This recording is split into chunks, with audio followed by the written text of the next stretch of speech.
मोदी जी ने कहा था ना खाएंगे ना खाने देंगे। भाइयों बहनों, मेरा मंत्र है, न खाता हूँ न खाने दूंगा। फिर क्या हुआ, आज के समय में आपको इंडिया में हर जगह करप्शन देखने को मिल जाती है। इंडिया में अगर आपको ड्राइविंग लाइसेंस बनाना है या स्कूल में एडमिशन कराना है, ऐसे बच्चों को यहाँ पे एडमिशन। सर आप मुझे रिश्वत देने की कोशिश। सर यहाँ पर ये सब नहीं चलता।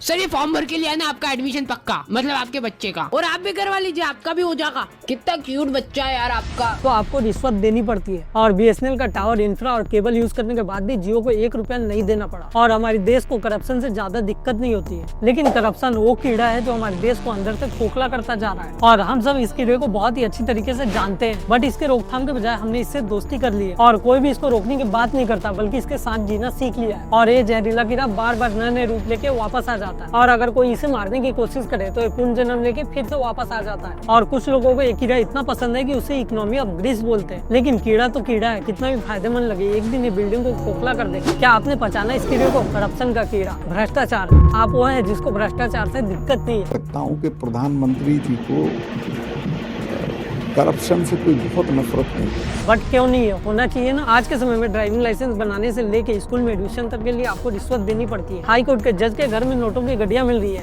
लेकिन कोई भी इंक्वायरी की बात नहीं करता। इंक्वायरी के बजाय बस तबादले से काम चल जा रहा है। हमारे देश में सीमेंट के बजाय रेत से इंफ्रा डेवलप हो रहा है, इसीलिए तो इंडिया में बहुत सारे पुल टूट जा रहे हैं। और भ्रष्टाचार की रिपोर्ट करने वाले पत्रकार की हत्या हो जाती है, या तो उसे जेल में डाल दिया जाता है। और उसके बाद हम कंप्लेन करते हैं कि इंडिया में करप्शन की रैंकिंग गिर रही है। ट्रांसपेरेंसी इंटरनेशनल, जो कि करप्शन इंडेक्स निकालता है, और आपकी बार उन्होंने देश में करप्शन को सबसे बड़ा थ्रेट बनाया है। और उनका कहना है भ्रष्टाचार और देश में कमजोर पड़ती लोकतंत्र, अस्थिरता, मानव अधिकार उल्लंघन इसके पीछे के मुख्य कारण है। और जब हम छोटे मोटे करप्शन को नजरअंदाज कर देते हैं, तो बड़ा करप्शन हमारे आंख के सामने होते हुए भी दिखाई नहीं देता। करप्शन का मतलब बस ब्राइब देना, फ्रॉड करना, एक्सटॉर्शन करना नहीं होता, बल्कि electoral manipulation, corporate scam, judicial corruption किसी भी डेमोक्रेसी के सेहत के लिए सबसे ज्यादा हानिकारक है। और मोदी जी ने तो कहा था, न खाऊंगा न खाने दूंगा, जड़ से मिटा दूंगा। लेकिन क्या हुआ? तो चलिए इनकी पार्टी से शुरुआत करते हैं। क्या आप जानते हैं 2024 के इलेक्शन में सबसे ज्यादा खर्चा किस पार्टी ने किया था? जाहिर सी बात है, बीजेपी।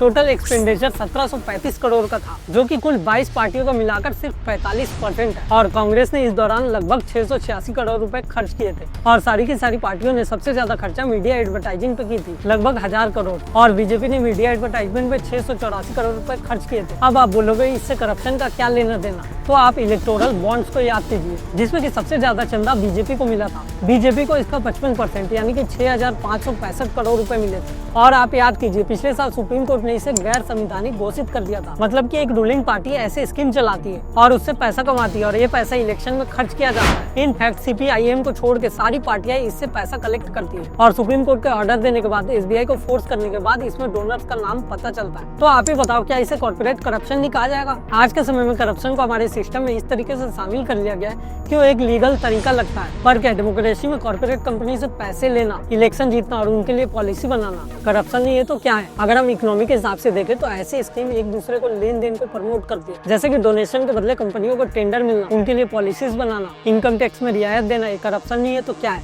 और क्या आप जानते हैं 31 मार्च 2025 स्मार्ट सिटी प्रोजेक्ट की डेडलाइन थी, और मुबारक हो, आप स्मार्ट सिटी में रह रहे हैं। हवा साफ, पानी, बिजली, हरियाली, पार्क, सब कुछ हो गया। वाह, कितना अच्छा लग रहा है। क्या आपको विकास दिखाई दे रहा? और अगर नहीं तो 2015 से लेके अब तक क्या चल रहा था? नेक्स्ट जनरेशन इंफ्रा वाली 100 सिटियां कहाँ गायब हो गई? चुनावी वादों की तरह स्मार्ट सिटी गाइडलाइंस भी बदलती रही। पहले नहीं स्मार्ट सिटी बनाने की बात हुई, और बाद में एग्जिस्टिंग सिटी को बेहतर बनाने का सुझाव रखा गया। और पहले इसे 2020 में बन जाना था, लेकिन 2025 में इसे खत्म किया जा रहा है। आगरा, बनारसी, मदुरई, कोयम्बटूर, उदयपुर, पुणे, सूरत, वडोदरा ऐसे सिटी है जहाँ पे स्मार्ट सिटी प्रोजेक्ट पूरी की जा चुकी है। अब यहाँ के निवासी कमेंट में जरूर बताएं, क्या आगरा, पुणे और वाराणसी में रह के आपको कैसा फील हो रहा है? क्या सबको पानी, बिजली और सफाई मिल रही है? और स्मार्ट सिटी पोर्टल के हिसाब से 1,50,285 करोड़ लगाकर अब तक 93 प्रोजेक्ट पूरे किए जा चुके हैं। लेकिन आज भी हमारे शहरों में बेसिक इंफ्रा की कमी है। रोड के गड्ढों के बारे में तो आप जानते ही होंगे, जरा से बारिश में हमारे शहरों में नाव चलने लगती है। ट्रैफिक में बहुत ही ज्यादा पॉल्यूशन होता है, ना ही पार्किंग है ना ही टॉयलेट। आप ही बताइए, स्मार्ट सिटी के नाम पे लगाया पैसा आखिर गया कहाँ? और लोगों की जरूरत पूरे करने के बजाय बिना शोर मचाए ये प्रोजेक्ट पूरी तरीके से चुपचाप बंद हो गया। यह करप्शन का कैसा नमूना है? आप ही बताओ, देश में टेलीकॉम टेलीकॉम सेक्टर का हाल आप तो जानते ही है। और सीएजी की रिपोर्ट बता रही है कि बीएसएनएल जियो से पैसे लेना भूल गया। बीएसएनएल के इंफ्रा, केबल और टावर को यूज करने के बाद भी जियो को एक पैसा भी नहीं देना पड़ा, क्योंकि बीएसएनएल बिल देना भूल गया, वो भी 1-2 महीने नहीं बल्कि 10 सालों तक। और 10 सालों में बीएसएनएल को 1757 करोड़ का लॉस हो गया। तो क्या सरकार अंबानी परिवार के घर की शादी का खर्चे में हाथ बटाना चाहती थी, या ऐसी दोस्ती का तोहफा या शादी का गिफ्ट दे दिया? अब इसे करप्शन या दोस्ती की मिसाल कही जाएगी। और रिसेंटली स्टारलिंक को लगभग सैटेलाइट इंटरनेट की मंजूरी दे दी गई है, और उससे पहले स्टारलिंक का एयरटेल और जियो के साथ करार भी हो गया। अब आपको 2G घोटाला तो याद ही होगा।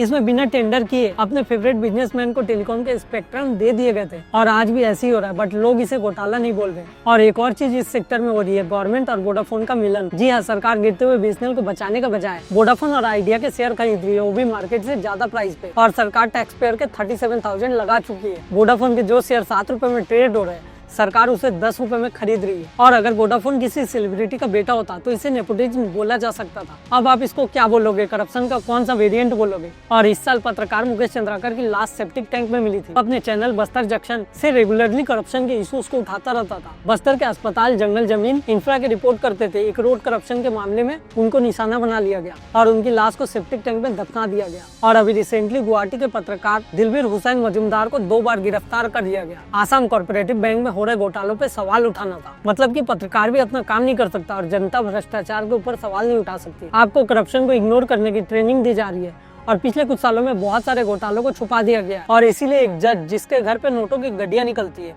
उस पे कोई भी कार्रवाई नहीं की जाती है। कितना कैश निकला इसका कुछ भी पता नहीं चलता है। और इसी बहाने इंडिया में जुडिशरी पे सवाल उठना चालू हो गए। लोग इंटरनेट के ऊपर अपना एक्सपीरियंस लिख रहे हैं कि कैसे इंडिया में रिश्वत देनी पड़ती है अपने केस की हायरिंग के लिए, ताकि आपकी केस की जल्दी सुनवाई हो जाए। और इंडिया में आज के समय में 5 करोड़ से ज्यादा केस पेंडिंग। तो क्या इन लोगों को सीधा बोल देना चाहिए कि आप इतने पैसे दो, या सरकार को नियम बना देनी चाहिए कि आप पैसे दो तभी आपकी केस की हायरिंग होगी? और पिछले हफ्ते खबर आई कि फॉरेन इन्वेस्टर इंडिया से अपने पैसों को हटा रहे हैं। ओवरऑल इंडिया में FDI बहुत ही ज्यादा कम हो रहा है। वैसे तो इंडिया में ईज ऑफ डूइंग बिजनेस का बोलबाला है, पर क्या सच्चाई है? आए दिन ट्विटर पे बिजनेसमैन इंडिया में बिजनेस करना मुश्किल हो गया ऐसा लिख रहे हैं। एक यूजर ने यहाँ पे ये लिखा कि उनके दोस्त की बेंगलोर में स्पोर्ट्स की दुकान है, और वहाँ पे हर बार GST और ट्रेड लाइसेंस के नाम पे रिश्वत ली जाती है। और कोई भी आता है उसके साथ 1-2 पुलिस वाले आ जाते हैं तो उनको पैसे देने पड़ते हैं। और इंडिया में ज्यादातर सिटी में रेहड़ी और पटरी में सामान बेचने वालों की सेम हालत है। और क्या आप इसे ईज ऑफ डूइंग बिजनेस बोलेंगे या ग्रीस ऑफ डूइंग बिजनेस? और पिछले साल 2025 में 35,000 से ज्यादा SME बंद हो गए, क्योंकि इनको ईज ऑफ बिजनेस का फायदा नहीं मिला। इंडिया ना तो देश के अंदर के बिजनेसमैन और ना ही बाहर की कंपनियों के लिए आइडल जगह है बिजनेस करने के लिए। और फरवरी में फ्रेंच कंपनी सिस्टा ने MMRDA के अगेंस्ट एलिगेशन लगाए।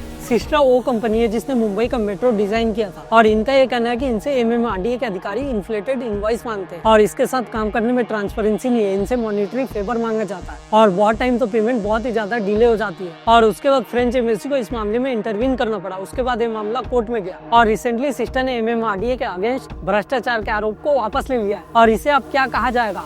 एडजस्टमेंट ऑफ करप्शन के कीड़े के साथ हम ज्यादा से ज्यादा समय नहीं रह सकते। एक बार के लिए तो लगेगा कि डील अच्छी है, लेकिन कीड़ा तो कीड़ा है और इसका पेट कभी नहीं भरता है। फेयर बिजनेस करने की जगह आप इस कीड़े को पालने में लग जाते हैं, और अगर आप इसको पालने में लगे रहे तो ना ही देश ग्रो होगा ना ही इकोनॉमी। सोचो आप और आपके दोस्त एक गेम खेल रहे हैं जिसमें जो जीतेगा उसको प्राइज मिलेगी, और रूल्स कहते हैं कि सबको ईमानदारी से खेलना पड़ेगा। लेकिन एक आदमी रेफरी को मिठाई दे देता है ताकि रेफरी उसकी साइड आ जाए, ताकि उसकी जीत हो जाए। और इसी तरह करप्शन लेवल फीडिंग के बजाय असमानता को बढ़ाता है। अमीर लोगों को ज्यादा मौके मिलेंगे, जो ज्यादा पैसे देगा उसको ज्यादा ट्रीटमेंट मिलेंगे, और जो रात दिन काम करता है उसको मौका तक नहीं मिलता है। और गरीब हमेशा गरीब रहेगा, क्योंकि जो पैसा स्कूल, हॉस्पिटल और सड़क बनने में खर्च होना था उसे चुपके से चुरा लिया गया। और तो और गरीब आदमी को भी पैसे देके अपना काम चलाना पड़ता है, और करप्ट सिस्टम में बुरे लोगों को सजा नहीं मिलती है, और यहाँ पे करोड़ों का स्कैम हो जाता है, और किसी का बाल भी बाका नहीं होता है। सजा तो छोड़िए, समन भी नहीं मिलता है। लेकिन कुणाल कामरा के शो देखने वाले को समन मिल सकता है। अब आप अडानी जी का मामला याद कर लीजिए। नए मामलों की धुन में बहुत ही पीछे छूट गया है, शायद आपको याद नहीं होगा। प्रधानमंत्री जी अमेरिका गए थे और वहाँ उनसे अडानी के बारे में सवाल पूछा गया, और उन्हें भारत एक लोकतांत्रिक देश है याद आ गया। Thank you, Mr. President. Can I ask whether you discussed at all today the case of Gautam Adani, who's one of the wealthiest men in Asia and perceived as an ally of Prime Minister Modi? Prime Minister Modi, have you asked the president to take action on that case? Bharat एक लोकतांत्रिक देश है, और हमारे संस्कार, हमारी संस्कृति वसुधैव कुटुंबकम की है। हम पूरे विश्व को अपना एक परिवार मानते हैं। हर भारतीय को मैं अपना मानता हूँ। दूसरी बात है, ऐसे व्यक्तिगत मामलों के लिए वो देश के मुखिया न मिलते हैं, न बैठते हैं, न बात करते हैं। अडानी पे अभी भी यूएस में करप्शन के केस दर्ज है। Law ministry Gujarat high court को कह रही है आप समन दो। भले इंडिया में टैरिफ बढ़ गई और इंडिया ने अमेरिका की बात मान के इम्पोर्ट ड्यूटी को कम कर दिया है, पर फिर भी अमेरिका ने अडानी पानी के मामलों को नहीं छोड़ा। लगता है वहाँ पे करप्शन के कीड़े की रोकथाम बहुत ही अच्छी तरीके से होती है। शायद आप लोग वो हैं जिसे करप्शन से कोई भी दिक्कत नहीं है। ज्यादा चढ़ावा देके आप भगवान की लाइन में डायरेक्ट दर्शन कर लेते हो, VIP गार्ड, VIP पास, VIP सौगात वाले लगते हो। पर अगर आप जब भी VIP सोसाइटी से बाहर निकलते हो तो सामना इन्हीं सड़कों का करना पड़ता है और आपकी महंगी गाड़ी भी इन गड्ढों से टकराती है और आपको भी इस गरीब हवा में सांस लेनी पड़ती है और आपके घर, बिजनेस और स्टार्टअप का ग्रोथ भी देश के करप्शन से जुड़ी। और क्या आपको पता है करप्शन के कीड़े को ऑक्सीजन कहाँ से मिलती है? जब कोई भी अपनी अकाउंटेबिलिटी नहीं लेता है और जहाँ पे जवाबदेही ना हो, कोई भी सवाल उठाने वाला नहीं होता, क्योंकि सवाल उठाने वाले ये जानते हैं कि उन्हें किन दिक्कत से गुजरना पड़ेगा। और तभी आप देखिए RTI के कानून को किस तरीके से कमजोर किया जा रहा है। हाल में हमारे देश में पर्सनल डाटा प्रोटेक्शन का एक्ट आया और इसमें सेक्शन 443 के अंदर कुछ ऐसा है जो RTI के मतलब को बदल के रख देगा। राइट टू इन्फॉर्मेशन यानी कि जानकारी पे सबका अधिकार है, यानी कि इंडिया का कॉन्स्टिट्यूशन हमें अधिकार देता है। और अब ये अमेंडमेंट कहती है किसी भी तरीके का पर्सनल इन्फॉर्मेशन को प्राइवेसी कंसर्न के कारण डिस्क्लोज नहीं किया जाएगा। मतलब कि अगर आप सरकार से करोड़ों के डिफॉल्ट करने वाले लोगों का नाम मांगेंगे तो अब आपको नहीं मिलेगा। कौन से सरकारी पोस्ट पर कैसे और किसको नियुक्त किया गया इसकी जानकारी आपको कभी नहीं मिलेगी। किस IAS अधिकारी के नाम पे करप्शन का केस है इसकी जानकारी भी आपको कभी नहीं मिलेगी। और न ही आपको पता चलेगा कि इस कॉन्ट्रैक्टर ने सड़क बनाने के नाम पे गड्ढों की लाइन लगा दी है। और आपको ये भी नहीं पता चलेगा कि रोड एक्सीडेंट को कम करने के लिए आपको अथॉरिटी नहीं, पंडित जी के पास जाना पड़ेगा और आपको सुंदर कांड कराने पड़ेंगे ताकि एक्सीडेंट ना हो। और करप्शन वाले खुल के करप्शन करेंगे और ईमानदार आदमी का कॉन्फिडेंस गिरता चल जाएगा। अगर आपको वीडियो पसंद आया तो इस वीडियो को लाइक और इस चैनल को सब्सक्राइब जरूर करें।